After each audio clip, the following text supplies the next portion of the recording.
ask relevant questions. Madam Speaker, my name is Joseph Magor. My interest is also going to informations of APG and the TESO parliamentary group. We've seen some cracks. Is this something that we are going to see this sitting also try to solve? Because we have had, as he was alluding, the cracks within the parliamentary groups. Actually, parliamentary group, TESO parliamentary group.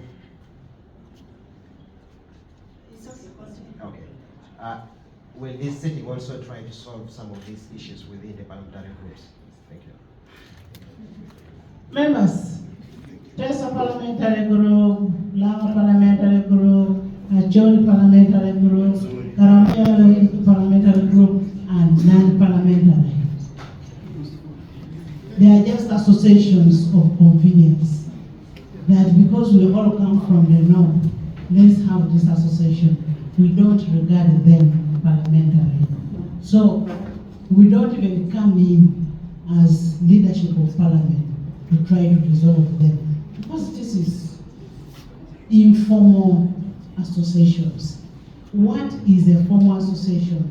Is a committee of science and technology, a committee of government assurance, a committee of education, and that is what is parliamentary. The other one are informal. Like me, I belong to all of them. If they tell me to contribute, I contribute as a friend to all, not as a speaker.